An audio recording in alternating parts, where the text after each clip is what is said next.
Bonjour et bienvenue à tous pour cette nouvelle intervention sur le quart d'heure intitulée Quand les émotions conduisent aux compulsions. Je m'appelle Anne Leroy, je suis basée à Nidernais, près d'Aubernais, et j'exerce en tant que coach, praticienne et formatrice en UFT, technique de libération émotionnelle. J'accompagne les personnes en quête d'épanouissement dans leur vie privée et professionnelle, que ce soit par le biais de séances individuelles ou d'activités en groupe. Mais qu'est-ce qu'une compulsion? Alors, voici quelques définitions de la compulsion glanées au fil de mes recherches. Alors, la compulsion, c'est un besoin interne impérieux d'accomplir un acte que la conscience refuse. C'est une contrainte intérieure accompagnée d'une angoisse plus ou moins consciente qui pousse l'individu à accomplir un acte. C'est aussi une force intérieure par laquelle le sujet est amené à accomplir certains actes et à laquelle il ne peut résister sans angoisse. Je vais donc vous parler du lien entre les émotions et les compulsions, qu'elles soient alimentaires ou autres. Ceci dit, je citerai principalement des exemples en lien avec la nourriture.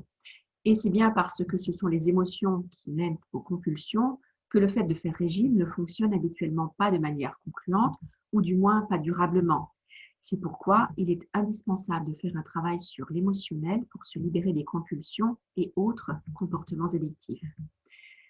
Je vais tout d'abord aborder une liste non exhaustive de pistes de compréhension des compulsions afin de vous amener à conscientiser ce qui vous pousse à ce comportement et à vous en libérer, peut-être avec l'aide d'un professionnel dans les cas les plus difficiles. Ensuite, je vous expliquerai comment l'EFT se met au service de ces compulsions pour vous en libérer et je vous exposerai quelques cas concrets. Commençons donc par comprendre le problème. Rappelons que la prise alimentaire est le tout premier mode de satisfaction orale et cela commence dès le début de la vie. Alors, que ce soit avec le réflexe d'alimentation ou de succion avec le pouce notamment, ou bien par le système de récompense ou d'apaisement qui a été mis en place lorsque nous étions bébés, c'est-à-dire chaque fois que l'on nous a mis une tétine en bouche, un biscuit, un liquide sucré, pour que nous arrêtions de pleurer, par exemple. Nous enregistrons dès notre plus jeune âge que la prise alimentaire vient compenser un malaise, un inconfort, une frustration, etc. Observons aussi comment l'amour et la sensualité sont très liés à la bouche. Pour preuve, toutes ces expressions. On voit les paroles de celui qu'on aime, on le dévore des yeux, on se nourrit de sa présence, on veut croquer le fruit défendu. Toutes ces expressions nous montrent le lien entre le plaisir et l'oralité.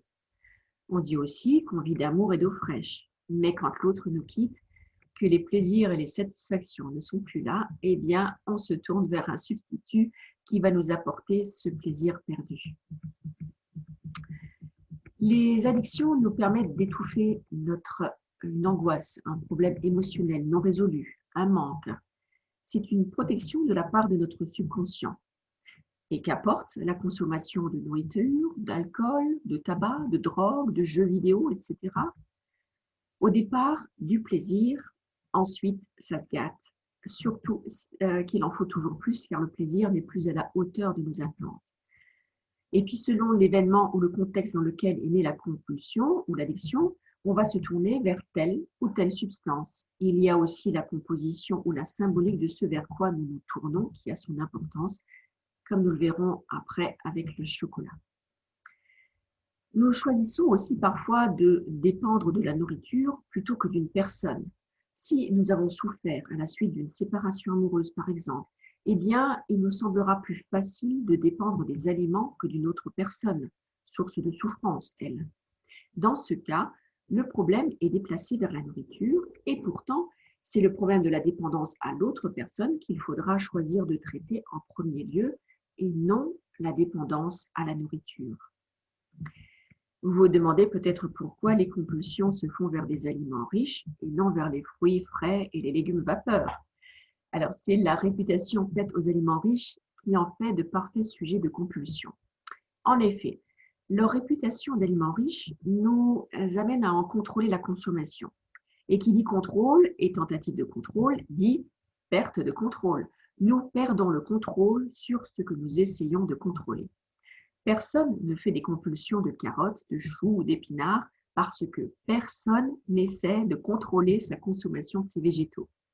Ceci dit, si votre médecin vous déconseille les légumes en raison de leur trop forte teneur en fibres, par exemple, vous pouvez être amené à faire une compulsion aux légumes. Plus vous vous contrôlez, plus vous risquez de perdre le contrôle. Il n'y a pas de perte de contrôle sans tentative de contrôle au départ. Lorsque le fruit est défendu, nous sommes irrésistiblement attirés par lui. Et comme nous recevons à longueur de temps des infos sur les bons aliments et ceux à diaboliser, eh bien, nous mettons en place un comportement de contrôle qui, lui, va nous amener à perdre le contrôle. Et pourtant, même les soi-disant mauvais aliments sont de bons régulateurs des émotions. Pour illustrer cela, je vais vous donner l'exemple du chocolat, un grand favori en matière de compulsion, et cela va vous aider à comprendre pourquoi nous jetons notre dévolu sur lui. Le chocolat est composé de 3 éléments qui sont tous les 3 addictifs. D'une part, le cacao. Il est riche en magnésium, c'est d'ailleurs l'excuse qu'on se donne généralement pour manger du chocolat, en fer, en vitamines A, B, D, et cela en fait un excellent anti-stress. D'autre part, le sucre. Comme le sucre permet d'augmenter rapidement le taux de glycémie dans le sang, cela donne un bon coup de fouet. Tout le monde connaît le slogan « un coup de barre, Mars et ça repart ». Et pour finir, le gras. Alors que ce soit par le beurre de cacao dans le meilleur des cas ou un autre corps gras, le gras donne un côté fondant pour lequel on fond justement. Quand un aliment fond en bouche, cela procure une sensation de bien-être et active le circuit de récompense dans notre cerveau. Donc dans le chocolat, il y a du cacao, du sucre et du gras qui nous aident à compenser lorsque nous sommes émotionnellement moins bien. Et il faut bien le reconnaître, le chocolat, par son action réconfortante, nous évite d'avoir à nous confronter à la source de notre mal-être. Comme je vous le disais, c'est une liste non exhaustive de pistes de compréhension, mais comme je n'ai qu'un quart d'heure pour vous parler de ce sujet, je vais maintenant vous exposer comment se traitent les compulsions en EFT. Alors, je rappelle, EFT égale Emotional Freedom Techniques ou technique de libération émotionnelle. C'est une technique psycho-énergétique créée par Gary Craig au milieu des années 90 qui permet de se libérer des blocages émotionnels et qui consiste à se focaliser sur un problème en même temps que l'on tapote sur des points d'acupuncture situés sur la main, sur la tête et le haut du corps. Le principe en EFT est de remonter le temps pour y trouver les événements qui ont initié le comportement dont on veut se libérer. Cette technique permet d'enlever la charge émotionnelle d'un souvenir et donc de ne plus réagir par compulsion lorsque la vie nous confronte à des situations similaires. Selon ce principe, derrière chaque compulsion se cache un souvenir ou un mode de fonctionnement qui s'est mis en place souvent très tôt dans notre vie et qui a besoin d'être neutralisé. Il y a donc des questions à vous poser pour retrouver l'origine de la compulsion. En voici quelques-unes. Alors, vous pouvez vous demander quand est-ce que ça a commencé et dans quel contexte. Il est important de retrouver le moment où l'habitude s'est mise en place ou bien quand la frustration ou l'inconfort ont commencé. Vous pouvez aussi vous demander que se passait-il dans ma vie à ce moment-là? Comment ai-je géré cet inconfort, cette frustration? Par quel biais? L'aliment ou la substance choisie correspond généralement à ce que nous avions sous la main au moment du stress d'origine, du choc ou du traumatisme que nous recherchons. Vous pouvez également rechercher comment vos parents répondaient à vos demandes ou à vos plaintes lorsque vous étiez enfant. Quel système a été mis en place quand vous étiez enfant? Cherchez aussi votre Madeleine de Proust, c'est-à-dire quel aliment vous replonge dans le passé en vous procurant un fort sentiment de bien-être et travaillez sur ce qui remonte. En EFT, nous recherchons aussi les inconvénients à se libérer de la compulsion et les avantages à la garder, aussi absurde que cela puisse paraître. On va donc proposer à la personne de s'imaginer sans son addiction et prendre note de tout ce qui vient. Il est intéressant aussi de voir si l'arrêt de l'addiction pourrait déranger quelqu'un ou si le fait de continuer apporte un bénéfice secondaire. Comment seriez-vous traité si vous arrêtiez? Vous pouvez aussi vous demander quel est le rôle que joue cette compulsion ou addiction Cherchez ce qui se serait passé dans votre vie si vous n'aviez pas commencé. À quoi sert cette compulsion ou addiction? Et puis, quelques cas concrets pour illustrer mes propos. Tout d'abord, ce jeune homme accro aux vidéos qui est venu me consulter l'année dernière. La compulsion s'est déclenchée quelque temps plus tôt suite à une séparation amoureuse. Mais l'origine remonte à son enfance lorsqu'un jour, lors d'une scène de dispute entre ses parents, plus violente que d'habitude, il avait trouvé le réconfort auprès de la télévision qui le gavait d'images et qui lui permettait de faire abstraction des cris de ses parents dans la maison. Vous voyez bien le rapport entre les deux situations. Le réconfort arrive par le biais des images. En neutralisant la charge émotionnelle de ce souvenir d'enfance, la compulsion est partie. Maintenant, le cas de cette femme chef d'entreprise, accro au chocolat et aux biscuits lorsqu'elle rentre de son travail. Alors, pour elle, enfant, après l'école, elle se réfugiait chez sa grand-mère, car ses parents, entrepreneurs eux aussi, n'avaient pas le temps de s'occuper d'elle.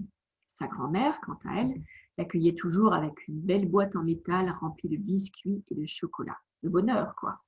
Ceci illustre bien le concept de la Madeleine de Proust. Nous avons donc travaillé sur la charge émotionnelle présente en repensant à l'absence de ses parents et à la compensation avec sa grand-mère et les sucreries. Voici aussi l'exemple d'une personne qui est addicte à la cigarette.